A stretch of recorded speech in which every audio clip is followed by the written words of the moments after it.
అర్హులైన పేదలకు ఇళ్ల పట్టాలు ఇప్పించాలని జగ్గంపేట నియోజకవర్గం Congress party in charge Maruti Sivaganesh deputy తహసీల్దార్కి వినతి పత్రం అందజేశారు. ఈ సందర్భంగా శివగణేష్ మాట్లాడుతూ జగనన్న కాలనీలో నివాస స్థలాల పట్టాలు మంజూరులో అనూరాలకు కేటాయించిన పట్టాలను రద్దు చేసి అదేవిధంగా జగ్గంపేట నియోజకవర్గంలో కొండపోడు భూములకు బీఫామ్ పట్టాలను అనారులకు కేటాయించిన వ్యవహారంపై పరిశీలన చేయించి వారికి రద్దు చేయించి నిజమైన అర్హులకు ఇవ్వాలని ఆయన డిమాండ్ చేశారు. ఈ నెల 17న ఒక పత్రికలో వెలువడిన జగ్గంపేట మండలంలో 940 పట్టాలు అనర్హులకు మంజూరు చేయడం జరిగిందని, జగ్గంపేటలో గత 5 సంవత్సరాల కాలంలో మంజూరు చేసిన నివాస స్థలాల పట్టాలు, జగనన్న కాలనీ 1000 ఎకరాల కొండపోడు భూములు డీఫామ్ పట్టాలు మంజూరులో కోట్ల రూపాయల చేతులు మారాయని అన్నారు. వీటిపై పూర్తి పరిశీలన చేసి అక్రమాలకు కారకులైన అధికారులు, ప్రజాప్రతినిధులపై కేసులు నమోదు చేసి ప్రజాధనాన్ని రికవరీ చేసి చట్టాన్ని కాపాడాలని కోరారు. ఈ కార్యక్రమంలో పిసిసి సభ్యులు శ్రీ వత్సవాయ సత్యనారాయణ రాజు, నక్క సత్యనారాయణ తదితరులు పాల్గొన్నారు. నేను మారుతి శివగణేష్, జగ్గంపేట నియోజకవర్గ కాంగ్రెస్ పార్టీ ఇన్ఛార్జ్. ఈరోజు మనం జగ్గంపేట నియోజకవర్గం జగ్గంపేట హెడ్ తహసీల్దార్ ఆఫీస్లో ఉన్నాం. ఇప్పుడే తహసీల్దార్ వారిని కలిసి వినతి పత్రం ఇచ్చున్నాం. జగ్గంపేట నియోజకవర్గంలో ప్రత్యేకించి జగ్గంపేట మండలంలో ఏదైతే జగనన్న కాలనీలకి ల్యాండ్ ఎక్విజేషన్ చేసిన దగ్గర నుంచి, అలాగే సైట్ లెవెలింగ్ చేసిన దగ్గర నుంచి విపరీతమైన అక్రమాలు జరిగాయని చెప్పేసి పత్రికలన్నీ వాళ్ళు ఫ్రంట్ పేజీలో రాస్తూ ఉన్నారు క్లియర్గా.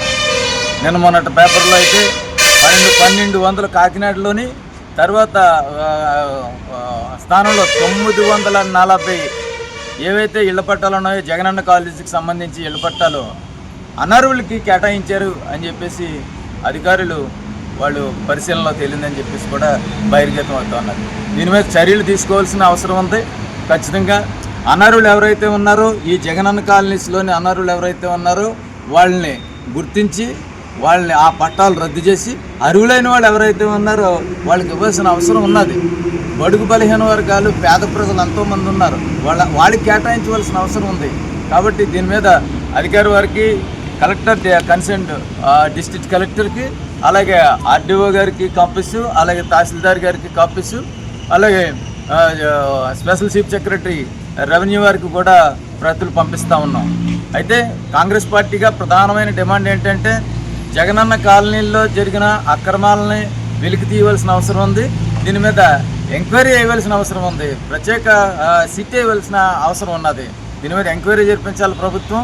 జగనన్న కాలనీస్కి సంబంధించి అనర్హులైన అన్ని పట్టాలను రద్దు చేయాలి. అలాగే అక్రమాలకు పాల్పడి, అలాగే తక్కువ ధరకి భూమిని కొని ఎక్కువ ధర తీసుకున్న పరిస్థితి కూడా ఉన్నది. వాటి మీద కూడా ఎంక్వైరీ చేయించాలి. ఆ సొమ్మును మొత్తం రికవరీ చేయవలసిన అవసరం కూడా ఉంది అని చెప్పేసి కాంగ్రెస్ పార్టీగా డిమాండ్ చేస్తున్నాము. తరువాత జగ్గంపేట నియోజకవర్గంలోనే, జగ్గంపేట మండలంలో, గండెపల్లి మండలంలో కానీ, అలాగే గోకవరం మండలంలో కానీ పోడు భూములు ఏవైతే ఉన్నాయో కొన్ని వేల ఎకరాల పోడు భూముల్ని అర్హులకి కాకుండా అనర్హులకి, భూములున్న భూస్వాములకి, ఈ వాళ్ళ వాళ్ళ ఇళ్లలోని వ్యక్తుల పేర్ల మీద 5 ఎకరాలు పట్టాలు రాయించుకున్న పరిస్థితి ఉన్నది. ఏదైతే గత 5 సంవత్సరాల్లోని కొండపోడు భూములకి ఇచ్చిన డీఫారం పట్టాలు ఉన్నాయో ఇవన్నిటిని కూడా రద్దు చేయాలని చెప్పేసి అర్హులైన వాళ్ళకి ఈ పట్టాలు ఇవ్వాలని చెప్పేసి కూడా కాంగ్రెస్ పార్టీగా డిమాండ్ చేస్తూ ఉన్నాం. ఆ రైతు కూలీ సంఘం వాళ్ళు పాపం ఎప్పుడు ఎకరం పెడతానే ఉంటారు. మాకు అరాకరం ఇవ్వండి, మేము పంట పండించుకుంటాము, చాలా దౌర్భాగ్యంలో ఉన్నామని చెప్పేసి ఆ కాళ్ళారిగేలాగా తిరుగుతూనే ఉంటారు. వాళ్ళకి ఎవరికి ఒక అరాకరం కూడా పట్టా ఇచ్చిన పాపాన్ని పోరు ఈ ప్రభుత్వం వాళ్ళు. ప్రభుత్వం చర్యలు తీసుకోవాలి. దీని మీద దర్యాప్తు జరిపించాలి. ఖచ్చితంగా ఈ కొండపోడు భూములు ఏవైతే ఉన్నాయో కొండపోడు భూములకు ఇచ్చిన పట్టాలన్నింటినీ 5 సంవత్సరాల కాలంలోనే ఎంక్వైరీ చేసి దాని మీద రద్దు చేయాలి. అలాగే ఇళ్ల పట్టాలకు సంబంధించి ఎవరైతే అనర్హులు ఉన్నారో ఆ పట్టాలన్నీ రద్దు చేసి అర్హులైన వారికి ఇవ్వాలని చెప్పేసి కాంగ్రెస్ పార్టీగా డిమాండ్ చేస్తూ ఉన్నాం. కలెక్టర్ వారికి ప్రతిపంపిస్తూ ఉన్నాం, ఆర్డీఓ వారికి ప్రతిపంపిస్తూ ఉన్నాం, తహసీల్దార్ వారికి వినతి పత్రం సమర్పించాం. అలాగే special chief secretary, principal secretary, revenue department వాళ్ళు కూడా ఈ ఏదైతే ఈ ప్రతున్నది పంపిస్తామని చెప్పి తెలియజేసుకున్నాం. Thank you. గ్రేడ్ 2 ANMల బదిలీల ప్రక్రియ పారదర్శకంగా నిర్వహిస్తున్నట్లు ఉమ్మడి తూర్పుగోదావరి జిల్లా వైద్య ఆరోగ్య శాఖ అధికారి డాక్టర్ జె నరసింహనాయక్ వెల్లడించారు.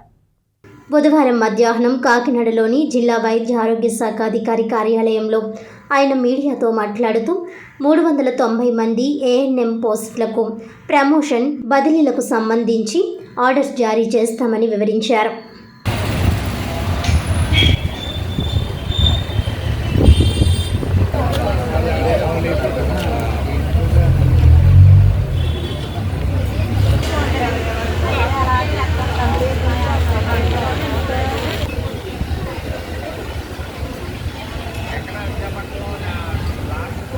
అందరికీ నమస్కారం అండి. నేను డిఎంహెచ్ కాకినాడ మాట్లాడుతున్నాను.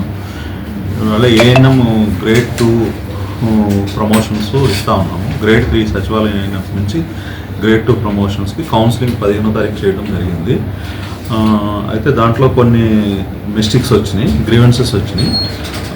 దాంట్లో ఏంటంటే సర్వీస్ రెగ్యులైజేషన్ వాళ్ళు ఒకళ్ళు క్లైమ్ చేయడం, అలానే మనకి అన్మ్యారీడ్ కింద మ్యారేజ్ అయిన వాళ్ళు క్లైమ్ చేయడం, అలానే కొన్ని వేకెన్సీస్ మిస్ అయింది. అలానే ఇంకొకటి మనకి grade 2 ANM already salary draw చేస్తా వేరే చోట పనిచేస్తూ ఉన్నారు. అలాంటి 1 or 2 వేకెన్సీస్ ఇవ్వడం జరిగింది బై ఓవర్లుక్. సో ఇలాంటివి రెక్టిఫై చేసుకొని మనం ఒకసారి రీచెక్ చేసుకొని మొన్న ఇచ్చిన 390 మందికి రీచెక్ చేసుకొని వాళ్ళు పోస్టింగ్ ఆర్డర్ ఇవ్వడానికి పిలిచాం ఏఎన్ఎంస్. 15th మనం కౌన్సిలింగ్ చేసామండి. ఆల్రెడీ 15th కౌన్సిలింగ్ చేసింది. ఈవేళ ఒకసారి రీచెక్ చేసుకొని ఇస్తాం అన్నమాట. అంటే 319 వేకెన్సీస్ మనకు ఫిల్ అయినాయి. అయితే ఏంటంటే ఇప్పుడు ఒకళ్ళిద్దరు పైన మారడం వల్ల కింద కూడా రో మారుతుంది. సో అందుకని రీచెక్ ఆర్డర్స్ అనేది ఈవేళ ఇవ్వడం జరుగుతుంది. రీచెక్ చేసుకొని ఆర్డర్స్ ఇవ్వడం జరుగుతుంది. మ్యాక్సిమం ఇంతకుముందు తీసుకున్న వాళ్ళకి అదే ప్లేస్ రావచ్చు, లేకపోతే ఒక ప్లేసు మారచ్చు, ప్రాబ్లం లేదు. అది పిహెచ్సిలోనే ఒక 6-7 ప్లేస్లు ఉంటాయి కాబట్టి వాళ్ళు కోరుకున్న ప్లేసెస్ వస్తాయి యూజువల్. అసలు ఆల్రెడీ 15th అయిపోయింది కదా. కండక్టర్ గారికి గ్రీవెన్సెస్ వెళ్ళినాయండి. నాకు గ్రీవెన్సెస్ వచ్చినాయి. అలానే ఎంప్లాయీస్ తప్పుడు ధ్రువపత్రాలతో ఒకళ్ళిద్దరు తీసుకున్నారు.